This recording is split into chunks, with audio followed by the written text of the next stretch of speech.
विभज्यवाद YouTube channel में आपका स्वागत है। नमो तस् भगवतो अरहतो सम्मा सम्बुद्धस्स। नमो तस् भगवतो अरहतो सम्मा सम्बुद्धस्स। नमो तस् भगवतो अरहतो सम्मा सम्बुद्धस्स। ये च बुद्धातीता च ये च बुद्धा अनागता पचुपन्ना च ये बुद्धा अहं वन्दामि सर्वदा। तरणाय तरणथायं धम्मं देशेसि संबोधाय बोधिया धम्मं देशेसि। एतेन सच्चवज्जेन होतु मे जयमंगलानि। साधु साधु साधु। जो अतीत में हुए सम्यक संबुद्ध, जो अनागत में उत्पन्न होने वाले सम्यक संबुद्ध और वर्तमान में जो भी हुए हैं संबुद्ध, उन सभी बुद्ध के प्रति जानते हुए, उनकी बोधि को समझते हुए जिन्होंने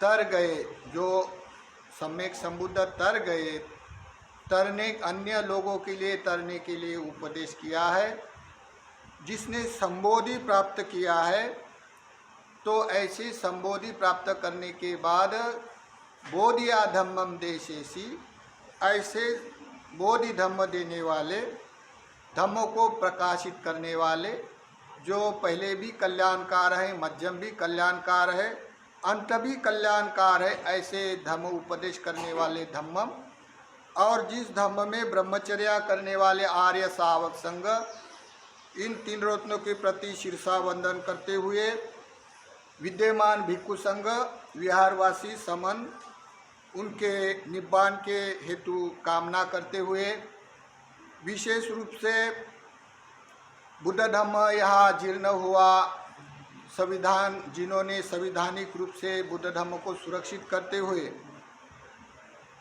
बहुत बड़ी धम्म क्रांति करके एक नया समाज निर्माण करने वाले डॉक्टर बाबा साहब अम्बेडकर, उनके प्रति उनके गुणों का गौरव करते हुए उनके धम्म क्रांति में समर्पित, विशेष रूप से आज के मधु पूर्णिमा की विशेषता देखकर, उसका शुभ अवसर देखकर, जिन्होंने आज की तिथि का दान दिया है, जो नाम नहीं आता मुझे, वो दू का परिवार और गांव के गंबूरा जी, जो ज्येष्ठ नागरिक, और आज के मधु पूर्णिमा का दिन शुभ समझकर इसका महत्व देते हुए, इसके शुभ अवसर पर सभी उपासक उपासिका, धम्मदायक, गांव के सभी प्रतिनिधित्व करने वाले सभी व्यक्ति यहाँ अपने अपने घरों के सभी वस्तुमान, फल फ्रूट, जो दान देने वाले वस्तुमान होते हैं, निजी जीवन में यूज करने वाले, सभी लेके पदात्मक रूप से दान दिए हुए इन सब के प्रति मंगल कामना करते हैं। तो आज का जो जिन्होंने इतिहास सुरक्षित करने हेतु जिस मधु पूर्णिमा की जो घटना हुई बुद्ध शासन में, इस घटना को सुरक्षित करने हेतु या इस घटना में अपना भी पुण्य भाग देने के हेतु बुद्ध विहार में आकर शील पर प्रतिष्ठित होकर, जैसे कोई पंचशील लेने वाले होते हैं, कोई 8 शील और कुपोषित लेने वाले होते हैं, और धम्म श्रवण करने के लिए जैसे 10 करणीय कर्म करने के लिए, पुण्य संचित करने के लिए, पुण्य पारमिता बढ़ाने के लिए, और बुद्ध धम्म चिरस्थायी करने के लिए दान, शील, भावना, वेव्यावच्य, अपचयन, पतिदाना, पतानुमोदना, धम्म श्रवण, धम्म देशना और दृष्टि उजु, अपने दृष्टि संपन्न होकर जो अपने परियति शासन के पुण्य कर्म में प्रतिष्ठित है, ये लोग धन्य है। और ये पारमिता आज के मधु पूर्णिमा के दिन अवसर देकर सभी गांव के नगरवासी यहाँ आकर पुण्य संचित कर रहे हैं। तो आज का इतिहास यही भारत के नहीं, अन्य 72 कंट्री में जो भी बुद्धिस्ट लोग हैं, ये सभी बुद्धिस्ट लोग बढ़ा चढ़ाकर प्रदात्मक रूप से ये पूर्णिमा मनाई जाती है। तो ये मधु पूर्णिमा का इतिहास सभी को मालूम है, फिर भी लोगों को इतिहास बरकरार रहे, इतिहास से इतिहास जानने वाले रहे, इसी कारण ये बोलना पड़ता है। तो आज का जो इतिहास हुआ है मधु पूर्णिमा का, ये सिद्धार्थ बुद्ध काल में सम्यक संबुद्ध जब बुद्ध शासन प्रकाशित किया, तब बहुत सारा उपासक उपासिका भिक्खु भिक्खुनियाँ आर्य विनय में विनीत होकर, आर्य धर्म से परिचित होकर विहार कर रहे थे। तो धर्माचारी और विनयाचारी सभी लोग होकर तब तथागत विहार करते हैं, जो धम्मद्रष्टा धम्मनायक विहार करते। उस समय भिक्खु संघ में 2 प्रकार के भिक्खु निश्चित होते हैं। एक धम्मानुसारी भिक्खु संघ होता है, जो संबोधि परायण होते हैं, जो धम्म प्रकाशित करने में अग्र होते हैं और उसकी पारमिता अग्र होती है। और कोई विनयधारी होते हैं, जैसे धूतांगधारी विनयधारी होते हैं, वो सदानसारी होते हैं। तो उनमें से हमेशा भिक्खु संघ में वाद विवाद होते रहता है। जो लोग एक बार निब्बान के अवस्था में प्राप्त हो गए, ये लोग समझदारी से वाद विवाद नहीं करते, लेकिन जिसके मन में थोड़ा भी अल्प कलेश है, तो उन कलेशों के कारण वाद विवाद संघ में होता है। उसके लिए विनय में लॉ होता है, उसका विनय का दंडनीय अपराध के लिए उसका न्याय होता है। तो ऐसा करते हुए एक बार कौशाम्बी में भिक्खु संघ में वाद विवाद हुआ था। भिक्खु संघ में तूतु में वाद विवाद हुआ था। होने के बाद तथागत को मालूम हुआ वाद हुआ करके, तो वाद का निवारण करने हेतु तथागत भिक्खु संघ के पास जाके भिक्खु संघ को समझा रहे। समझाते हुए एक भिक्खु बोला, रहने दो भगवान, आप हमारा देख लेंगे। ऐसा बोलते हुए तथागत का अपमान हुआ। अपमान होने के बाद तथागत चुप रह के अपने वाले रिटर्न आए। रिटर्न आने के बाद तथागत ने, ये भिक्खु सुनते नहीं, इसी कारण अपना मन बनाकर पात्र चिवर उठाया और जंगल के लिए प्रस्थान किया। कोई लोग बोलेगा ये तथागत सम्यक संबुद्ध जीवन मुक्त अरहंत होते, उनको गुस्सा है क्या? गुस्से की बात नहीं होती है। मतलब इतना ही होता है क्या, तथागत धर्मानुसार नेचर करता है। कोई भी अरहंत हो धर्मानुसार नेचर करते हैं। हाँ, तो फिर क्या हो गया, तथागत परिलेख नाम के बहुत अरण्य में चले गए। चले जाने के बाद वहाँ पे विहार कर रहे। विहार करने पे जो भी अपने वाले ध्यान साधना में रममान हो गए। ऐसे झाड़ के तले रुक्ष मूलगत्वा, झाड़ के तुले तथागत अपनी दिनचर्या विहार ध्यान साधना में विहारते हैं। ऐसे जंगल का एक परिलेख हत्ती, जो जंगल में विहार करने वाला बहुत बड़ा कुंचर हत्ती था, तो उसका नाम परिलेख था। तो ये हत्ती विहार करता था वो जंगल में। तो ये हत्ती तथागत को देखते हुए तथागत के आमने सामने विहार करता है। तथागत कैसे विहार करते हैं, जैसे वो नहाने को जाता है तो वो हत्ती भी पीछे पीछे जाता है और अपने वाले सूंड में पानी भरकर तथागत के ऊपर पानी डालता है। देखो, और तथागत जहाँ बैठते हैं ध्यान साधना को, वैसे वो सामने आके बैठते ही रहता है। उनका भी कोई पुण्य पारमी होती है।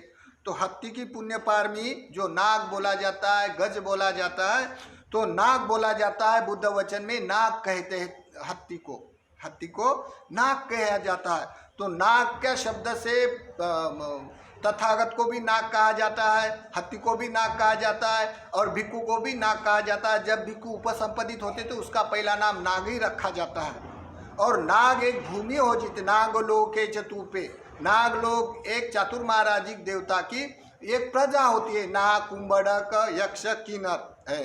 किन्नर यानी कुंभड़क, ऐसी प्रजा होती है। तो नाग लोग होते हैं, तो नाग भी होता है। और नाग लोक नाग राजा होता है। जैसे नागपुर नगरी में नाग राजा हुआ करता था, तो वहाँ पे जब बुद्ध शासन की सभ्यता थी बहुत सारी, तब उसमें नाग राजा नाग लोग विहार करने वाले थे। तब उसके वाले कल्चर जो बुद्धिस्ट सभ्यता के कल्चर से वो विहार करने वाले लोग थे। अभी वो लोग नष्ट हुए थे। उसके बाद समाज निर्माण होते हुए उसका समाज का व्यवस्था निर्माण किया है। तो देखो, ये इतिहास देखते हुए जो हाथी का अन्य बार भी बुद्ध शासन में नाम आता है, उसकी घटना आती है।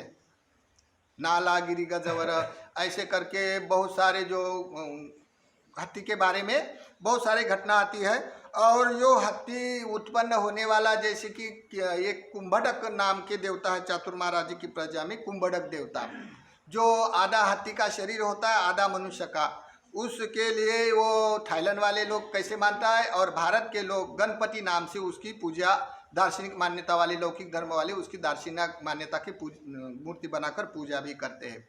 तो ये नाग के लिए हाथी का जो कोई योगदान है बुद्ध शासन के लिए, इसी कारण वो हाथी के बारे में बहुत सारा लोग जानता है। तो ये हाथी ऐसा दिन भर तथागत के पास रहते हुए विहार करता था। फिर क्या हो गया, ऐसा करते हुए वो बंदर की टोली थी, उनमें से एक बंदर वानर देखते रहता था ये हाथी कैसा सेवा करता है सम्यक संबुद्ध का, और ये तथागत कैसे रात दिन भर अपनी चर्या करते, ऐसा देखते देखते उसकी भावना हो गई वो बंदर की। ऐसा करते करते मोदी पूर्णिमा के दिन में वो तथागत विहार करते समय वो हाथी अपने वन चर से वन में विहार करते हुए जितने भी वन में फल फ्रूट हो जाते थे, तो ये पके हुए फल केले वो तथागत के पास लाके देता था। ऐसा देते हुए बंदर भी देखता रहता था। देखते देखते ये बंदर के मन में आया क्या मैं भी दे सकता हूँ। ऐसी देखो उसकी श्रद्धा हो गई। तिरछन योनि वाले में युवक नहीं रहता, लेकिन उसका कोई पुण्य होगा। उनको भी मन में आया क्या मैं भी कुछ दूँ। तो वो ढूंढते फिरता है, ढूंढते ढूंढते एक पेड़ पर उसका मधुपिंड देखता है। मधुपिंड यानी जहाँ मधु निकलता है, हनी, वो मधुपिंड देखा तो उनको लगा ये दान देंगे, इसलिए उनके वो शाखा तोड़ी और ऐसा मधु तथागत के पास लाके रखा। रखने के बाद पेड़ पे जाके देखता है तथागत वो छूता है क्या नहीं छूता है। तो उनका लगा क्या तथागत छूते नहीं है तो क्या करे, उसमें जीवाश्म है, मक्खियाँ गिरी है, इसी कारण तथागत नहीं छूते होंगे। तो वापिस आके उसने पूरे मक्खी निकाल दिया और फिर निर्जीव करके उसको तथागत के पास रख दिया। रखने के बाद तथागत ने उसको छुआ और खाने लग गए। तब उसको बड़ा हर्ष हो गया, वो बंदर को हर्षित होकर हर्ष उल्लास से अपने पुण्य पारामिता से निरामिष वेदना के साथ, परमार्थिक धर्म के वेदना के साथ वो अपने में बड़ा हर्षित होके प्रीति सुख से गदगद होकर उछल रहा। अभी हाथी का स्वभाव है एक साथ एकदम प्रशब्दी में विहार करना, और बंदर का स्वभाव उछलना। तो उछल रहा वो हर्षित होकर, उछलते उछलते उछलते वो करते उछलते वक़्त उसके एक शाखा, जो पेड़ की सूखी शाखा थी, उसका कोन था ऐसा, तो वो कोन के ऊपर, सूखी शाखा के ऊपर गिर गया। गिर जाने पे उसके पेट में वो शाखा सूखी घुस गए। घुस जाने के बाद वो बंदर उस सुख वेदना के साथ वहीं मरण धर्म आ गया, उसको वहीं उसकी डेथ हो गई। अभी कोई आदमी सुख परमार्थिक धर्म से मर जाने से कहा जाएगा सुगति में गया। तो देखो ये मार्ग में श्रद्धा में प्रतिष्ठित होकर मर जाने से दिव्य लोक में उत्पाद हो गया, स्वर्गोलोक में, 33 लोक में उत्पन्न हो गया। ऐसा करते हुए तथागत और विहार करते थे। तो वो हाथी विहार करता था रोज। तब भिक्षु संघ को मालूम हुआ तथागत वाह विहार करे करके, तो बहुत सारा भिक्षु संघ जाता है। प्रजा लोगों ने, जो उपासक दायत लोगों ने भगवान को खाने पीने की वस्तु नहीं करके वो फल फ्रूट लेके आते थे। ऐसा करके चालू हो गया, जैसे आपने फल फ्रूट लोग को सब खाने पीने का वस्तु ला के दिया, वैसे ही सब लोग वहाँ से प्रथा चालू हो गई सब खान पान की वस्तु देने की। तो सब लोग उपासक अगल बगल का मालूम हुआ, तो सब उपासक उपासिका जो खान पान के सभी वस्तु तो अपने कटोरी भर भर के जहाँ से लेके जाते थे वहाँ से लेके जाकर वहाँ रखते थे। ऐसा चालू होते हुए तथागत को जो श्रमण संघ को दान देना कम हो गया। तथागत अपने चले गए तो भिक्षु संघ का वाद के कारण वो भिक्षु संघ को दान नहीं मिल रहा। तो ऐसे करते करते फिर तथागत को समझा रहे कोई दायद लोग को, भगवान जैसे कोई गोरू हो दूध पीने वाला, उसको छोड़कर अपनी गौ माता नहीं रह सकती है, वैसा तुम्हारा भिक्षु संघ है। वो अभी छोटा बच्चा है, तुम उसको माफ़ करो, आप विहार करो, धम्म दे दो। ऐसा करके लोग मन्नत कर रहे। ऐसा करते हुए आनंदा उनका उपस्थापक, अगर उपस्थापक रहा तो आनंदा जाकर याचना करता है, भगवान अगर आप धम्मदृष्टा होकर धम्म नहीं प्रकाशित करेंगे तो ये संसार अयं लोके अंधभूते, ये संसार अंधे के समान है। जाति जरा मरण में पड़ा हुआ गिरा हुआ दुख नहीं जानता है तथागत। आप लोग धम्म दे दो, जब तक आप रहे आपको धम्म देना अनिवार्य होता है, नहीं तो संसार अंधेरे में रहेगा। ऐसा करते हुए तथागत को आनंदा के ऊपर अनुकंपा करते हुए, प्रजा के ऊपर अनुकंपा करते हुए तथागत ने अपना पात्र चिवर उठाया और आनंद के पीछे पीछे आने लग गया। जब आने लग गया तब वहाँ का जो परिलेख नाम का हाथी सामने आके रुक गया। रुक जाने के बाद बहुत बड़ा माँ विशाल काय वाला कुंचर हाथी सामने रहते हुए तथागत वहाँ ही रुक गए। तब तथागत बोलते हैं, आनंदा, ये हाथी नागराज हमको जाने नहीं देता है, इसका समझ है आज के दिन रहो कल जाओ। तथागत अपनी मन की भाषा जानता है ना। तब बोले, तब आनंदा रुक गया, पात्र चिवर रखा। तब ये हाथी ने जंगल से बहुत ढूंढ ढूंढ कर फल फ्रूट लाया तथागत का अनुमोदन करने के लिए। लाया, लाने के बाद वो रात भर तथागत की सेवा करने लग गया। तथागत को पास आकर अपने सूंड से स्पर्श करता है, तथागत की याद करता है। ऐसे करते करते जब वो तथागत ने पात्र चिवर उतारा तब वो हाथी को विवेक, अपने गुरु का वियोग होने से उसका हृदय कंपित हो गया। कंपित होने से उसका हृदय फट गया, प्रीति सुख के कारण। फट जाने के बाद वो दिव्य लोक में चल उत्पाद हो गया, कुंभटक देवता में। देखो, कोई इसका कोई पुण्य है तो मनुष्य लोक का, मनुष्य का आधा शरीर प्राप्त हुआ, और उसका कोई अन्य जन्म का कोई विपाक था, उसके लिए हाथी का जीवन योनि उसकी खत्म नहीं होने वाली थी, तो उसका आधा सिद्ध थी। इसी कारण थाईलैंड वाला लोग आधा शरीर आधा कुंभटक देवता करके रखते हैं बिहार में, और इंडिया का लोग उसको गणपति नाम से पूजा करता है। ये इतना फर्क होता है। तो देखो ये हाथी का कितना योगदान है। बहुत बार ऐसी घटना हाथी की आती है। तो ये देखो नागराज का इतना योगदान देकर आज की जो स्थिति है, मधु पूर्णिमा बड़ा चढ़ाकर स्पर्धात्मक रूप से सभी उपासक उपासिका अपने जैसे वहाँ से चालू हो गया, ऐसे खान पान की सभी वस्तु दान देना, वैसे ही थाईलैंड, बर्मा, म्यांमार, श्रीलंका वाले सभी ऐसी खान पान की वस्तु बिहारों में जाके दान देते हैं, ताकि हमारी उस घटना में हमारा पुण्य भाग रहे और ये घटना चिरस्थायी बढ़कर बुद्ध शासन चिरस्थायी रहे, इसके लिए लोग दान देते हैं। तो आज की स्थिति को देखकर, अवसर देखकर इनावासी इनार नगर के सभी अग्रदायक, धम्मदायक, अष्टशील लेने वाले, पंचशील लेने वाले, गांव के सभी प्रतिनिधित्व करने वाले उपासक उपासिका, सभी बाल बालिका और सभी लोग आकर अपना ये पुण्य स्थिति का अवसर देकर अपना अपना पुण्य देकर बहुत पुण्य किया है। इस पुण्य से सबके सभी के पुण्य पारमिता, सभी पुण्य के संकल्प पूरे हुए और उनके सभी न्यातेगण और ये सभी निरोगी रहे और उनके दिए हुए पुण्य का सभी सत्व उसका अनुमोदन करे। साधु साधु साधु।